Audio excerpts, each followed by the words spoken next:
Okay. Hi, good afternoon.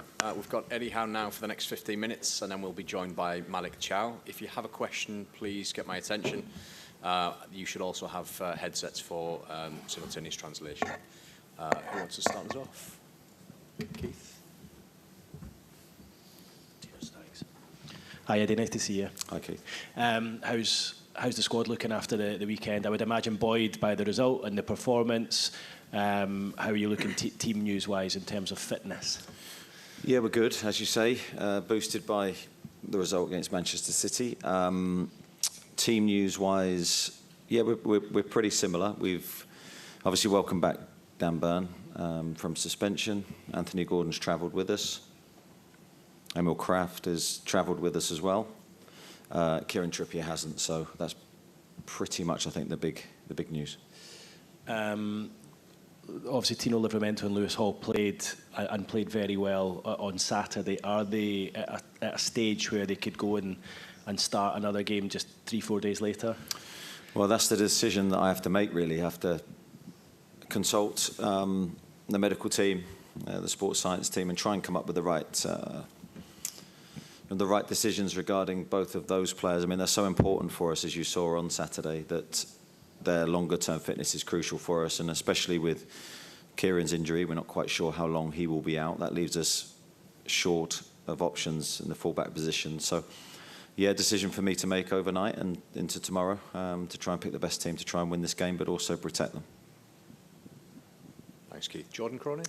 Yeah, such a great win on Saturday, Eddie. I mean, is it impossible not to make changes tomorrow, given the intensity of Saturday and also that you've got Everton on a weekend as well? Yeah, I think that I've said many times this season, I think that there's an element where trusting the squad is really important. We've got some very, very good players who will be desperate to play as well. And I do trust everybody, and I think we have the depth to play these games. I think by playing the same players in every game will not help us achieve our objective. So, but every game's different. The challenge is different. Certain players will suit certain games. So, as I said, that's the decisions I have to make, really. Thank you. Lee Ryder? Eddie, is a sort of feel that you want to get the job done early, or as early as possible, so that it gives you more options later in the competition where you could perhaps rest and rotate a little bit more?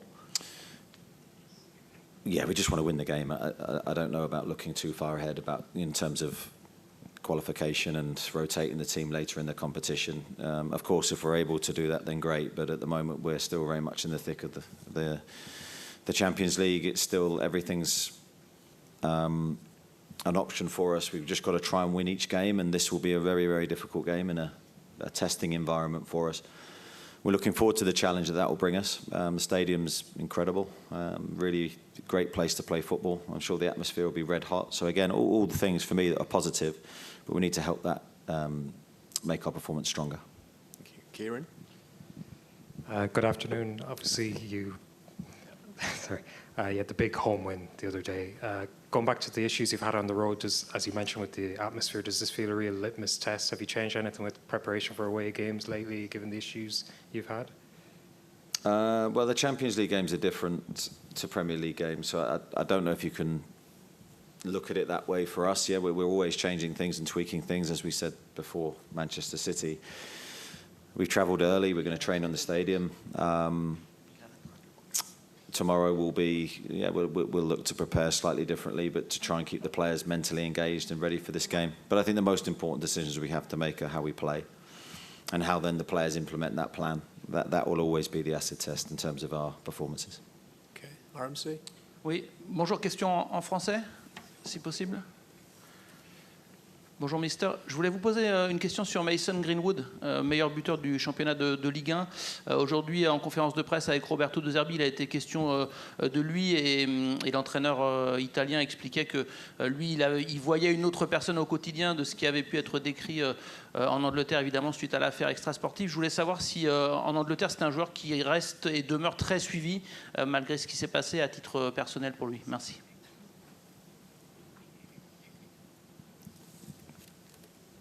Come through. Okay. About Mason Greenwood. Mason Greenwood's a different person from the Mason Greenwood that first arrived in Marseille. What do you think of that? I think regarding Mason Greenwood, I think just talk the footballer, and that's the person that I've seen in the preparation for the game. Very, very good player. Not only a goal scorer, a goal creator, fluid in his positioning. We're certainly going to have to defend him very well. He's a man in form. So part of our plan will be trying to stop their attacking players, and he's certainly one of the very best they've got. Okay, next one. Bonjour, coach. Notre question en français. Je voulais vous parler de Roberto De Zerbi, que vous avez croisé en Première Ligue, que vous connaissez bien. Je voulais savoir ce que vous pensiez de lui. Et ce matin, quand on l'a interrogé sur votre équipe, spontanément, il a cité Tonali, Joe Linton. Est-ce que vous pensez, vous aussi, que la clé du match de demain, ça sera le milieu de terrain?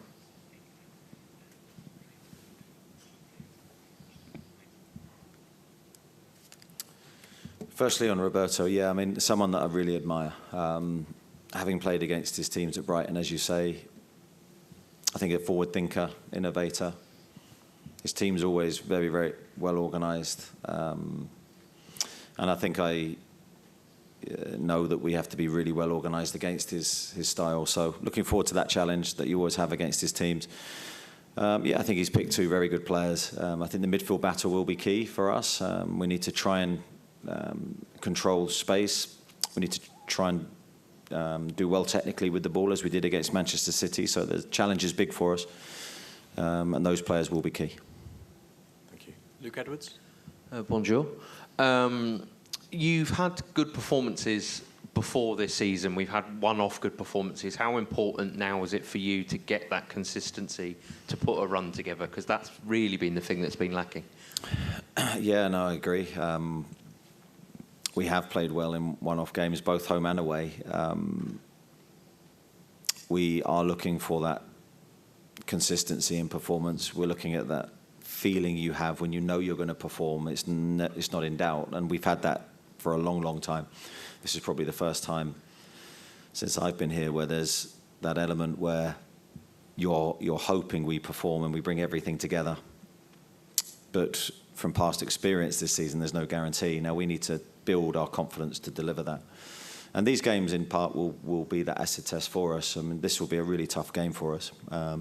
We're looking forward to that off the back of Saturday. We feel we can rise to the challenge. And then we go back to the Premier League with Everton in another tough away game. So I think we can answer a lot of questions to ourselves, most importantly, in the next two games. And that's how we're trying to set it up. Thank you. Gentleman on the front row. Marseille has only 4 points. It's a difficult situation in the standings. Do you think it could change the way they approach the game, especially the first 10 or 15 minutes, maybe rush into attack? Is it something that you take into consideration? I think with Roberto's style, I don't necessarily think that they will change or look to get the ball forward quicker than they normally do. I think they have their way, and their way is very effective. You see the goals they've scored this calendar year is hugely impressive. So, no, I think they will be themselves, but that doesn't mean that they won't potentially attack us early in the game. We need to make sure we're ready from minute one to be there psychologically, be there defensively. As I say, as we were against, for me, one of the best teams in world football against Manchester City, that was a great game for us to come through in such a positive way. But we need to use that game. It can't be in isolation. And we need to perform with the same mentality that we did. Okay. Dominic. Hi, Eddie. Was had to see a real physical effort from Nick Voltemade the past few games, starting week in, week out. On that note, and with Willisula, Johan Wissa unavailable, does Anthony Gordon as a striker become another potential option or even a necessity over the next few games? Yeah, I think all options are available to us. It's great to have Anthony back with us. He has worked hard in the break. He's had a minor injury. I don't think it was a serious injury. It was a minor injury, but it was enough to keep him out. And especially with explosive players, you've got to be really careful with muscle injuries that doesn't become a longer-term problem. But he's done the work. I'd say he's fully fit. And, yeah, I have the ability to use him in different positions. Craig Hope. Hi, Eddie. Just to get on Mason Greenwood, it's the first time he's come up against an English club. We probably haven't seen a lot of him in recent years. Knowing the research and the work you do, you would have watched a lot of him in the past couple of weeks. What sort of player is there now? What are his strengths? What are his, how does he play? What is he now? Well, he's a very good attacker from the wide right for Marseille, but they use him in a clever way. He can stay wide, and he'd be more of a combiner, I'd say, in that position with players around him. And then he does his most dangerous work when he drifts infield. But as I said, he's not just a goal scorer, he's a goal creator. He's got a really good relationship with players around him. He's got a lovely left foot. So, yeah, we're going to have to defend well down that side of the pitch. I'd say that's a big area for Marseille to attack. Okay, the gentleman in the baseball cap, just behind you, Craig. Yeah. Bonjour coach, une question en français aussi s'il vous plaît. Vous venez jouer au Vélodrome et c'est un stade qui, de par sa réputation, fait trembler un peu toute l'Europe. Est-ce que ça fait partie aussi des facteurs à prendre en compte quand on vient jouer ici à Marseille, d'absorber et de s'adapter à la pression du stade et du public? Et qu'est-ce que ça vous fait, vous, à titre personnel, d'entraîner une équipe dans ce stade qu'on dit mythique?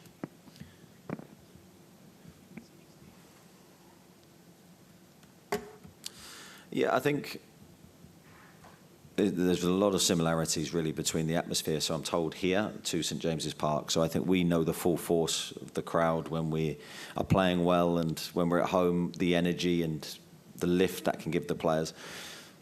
We're potentially going to have that working against us in this game, but I think that should really make us prepare well, make us alive from minute one in this game, because if we're not, it'd be very difficult. So we need to impose ourselves in the game. We need to implement our plan well. And if we can do that, then of course you can rise and use the conditions to your favour. And that's what we have to try and do. Okay, we're going to take 3 more. Say again?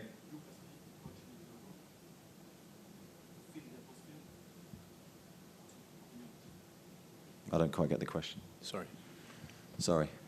Et vous, personnellement, ça vous fait quoi d'entraîner votre équipe dans ce stade? Est-ce que, personnellement, vous, il y a de l'excitation, il y a de l'envie de découvrir une ambiance différente? Est-ce qu'il y a quelque chose comme ça?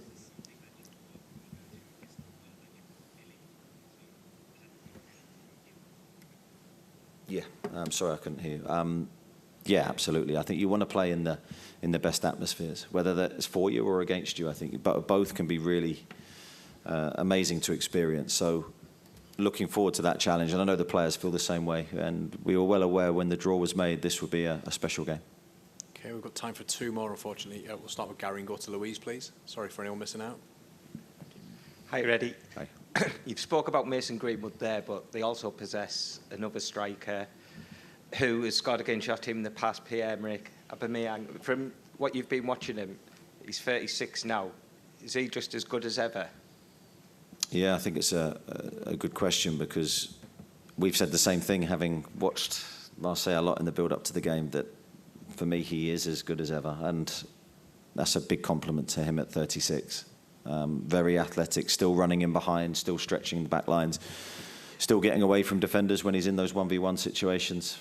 So, and a lethal finisher as well. His goal record here has been very good. So another player we have to control well, another player that gets our full respect.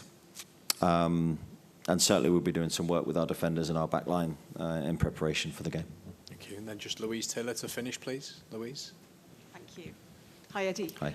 Hi. Now, you had your swapping of Sandro and Bruno in the 6 and the 8 role on Saturday, and it worked very well. And you were absolutely brilliant out of possession, without the ball. Do you think sometimes when you're perhaps wanting to be excellent on the ball, do you think ultimately Sandro will need to play in that number 6 role, or can they swap, or can they play together? Or Yeah, good. We're back to the midfield questions. I like these. Yeah, I think they can do everything. I think there was loads of different reasons why I switched them in position. On this occasion, I felt it benefited both of their performances. Every game is different. It's great to have those options that I can choose. And both players played their different positions with great attitudes. That's fundamentally so important. They wanted to do what was asked of them. So I'll pick every team on its merits in terms of what the opposition bring and what we need to deliver. But 2 outstanding players who can play anywhere for me. so do you see a repeat tomorrow night? You'll have to wait and see, Louise, when you get the team sheet.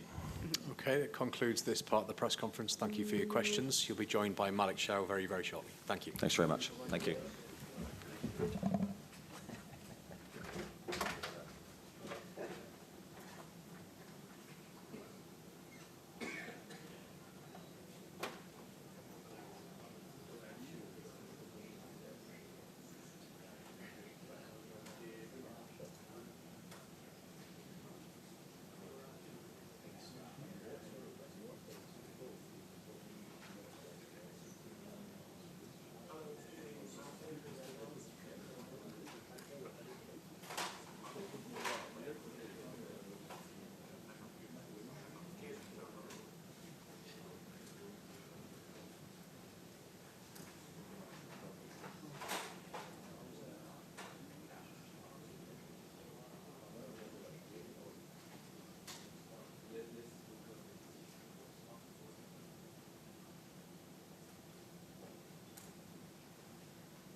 Right, guys, we'll start with Keith down the front. When you're ready, please.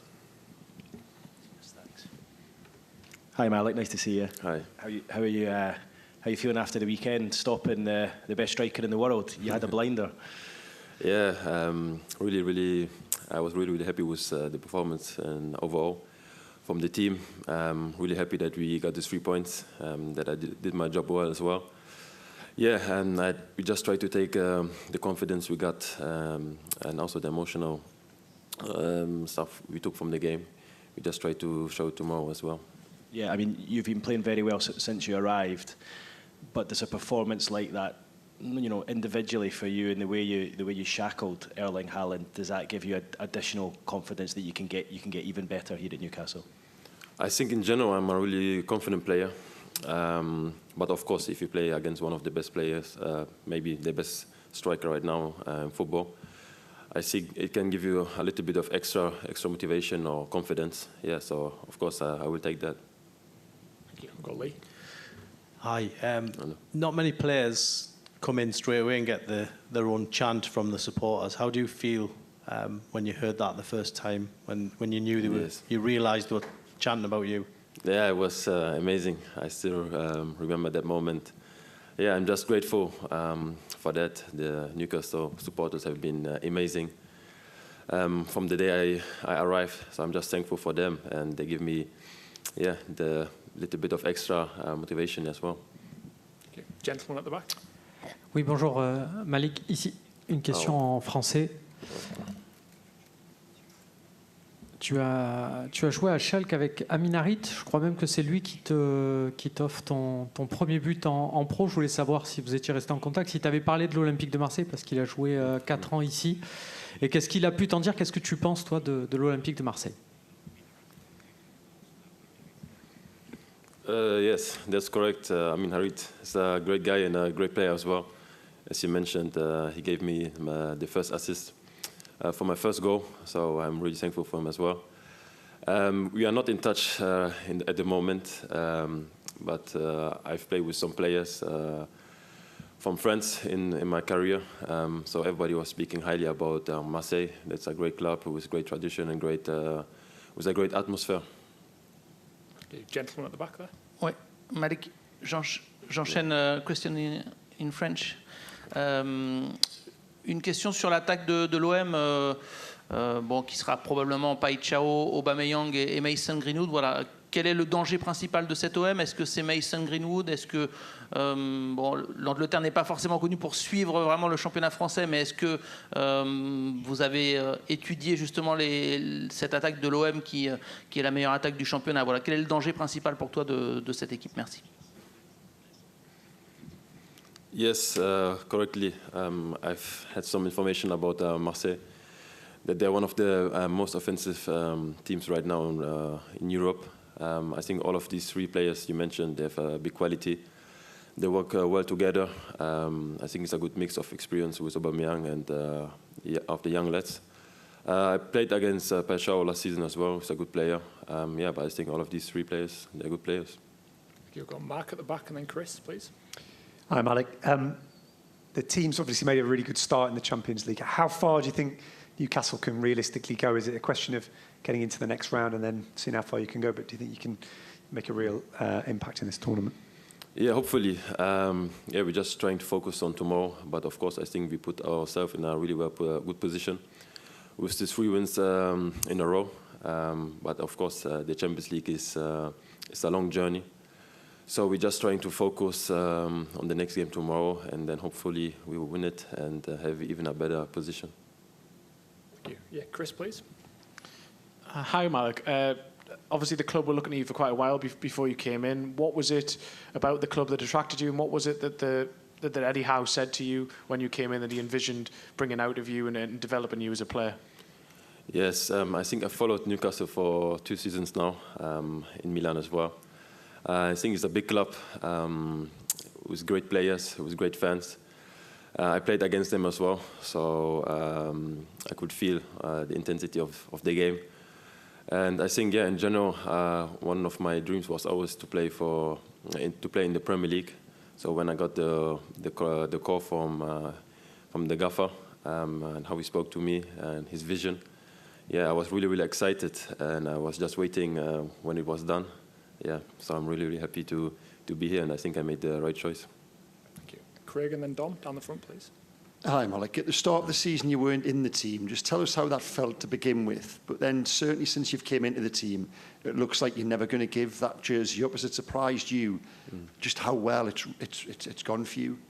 Yeah, I think you mentioned a good point there, because I think the time I wasn't playing was a good time for me to adapt to the team, to the intensity of the training, what the gaffer he wants, how my teammates are playing. So I think actually this time when I wasn't playing, you can look at it in a way like, okay, I could be frustrated, but I was trying just to improve each training day and get the best out of each training session.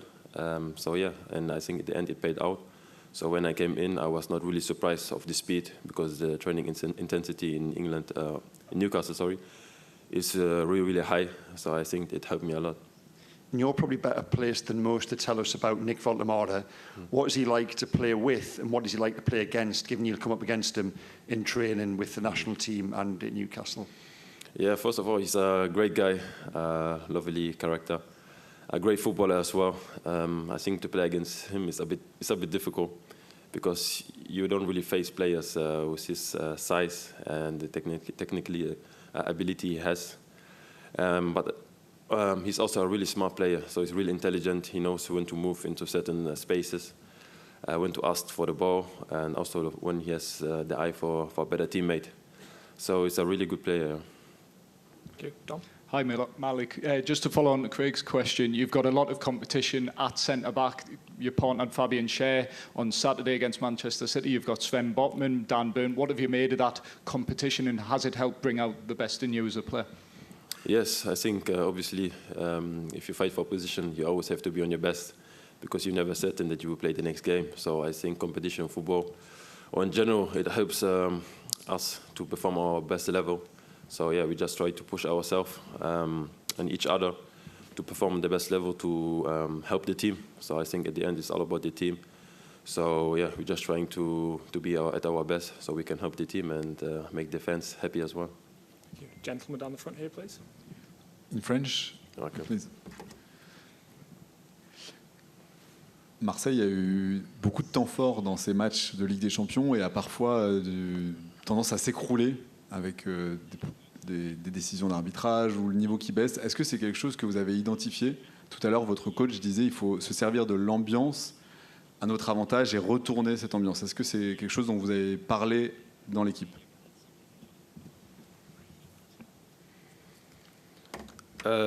Yes, I don't want to go into too much details about the referee. I don't know about that. But I think in general, I think Marseille is a really, really good team. The atmosphere will be great. That's what we expect. Yeah, of course, I think the atmosphere will be more on their side. So we have to be clever with it as well and try to be smart, yeah. Thank you. Kieran there, just on the second row, please. Hi, Malik. How are you doing? Obviously, you've had a great start in the Premier League, but you're still only 24. Do you feel there's a lot more to come from you still? Yes, hopefully. As you said, I'm still just 24. I've already learned and experienced a lot in my young career, but of course, I think there's plenty of room for improvement for me individually. Yes, so I'm just trying to learn from my teammates, from the coach, and also from my opponents. Try to catch everything I can do better, and just trying to improve each day. Yeah. Gary, down the front. Hiya. I know you said a couple of months ago the one thing you were struggling with at Newcastle, you're a man of multi-languages, but you said you were struggling with the Geordie accent. Yeah. Has that improved, and what's your favourite part of the Geordie lingo that you've learned? My favourite part would be Howe and Newcastle. Yeah, but no, to be honest, it's getting better, but it's still really difficult. It depends. I think when the guys, they're speaking to me, they speak normal English, so they avoid a bit the accent. Yeah, but yeah, I'm trying to learn it as well a bit, yeah. Okay, thanks very much, everyone. Thank you very much. Bye-bye.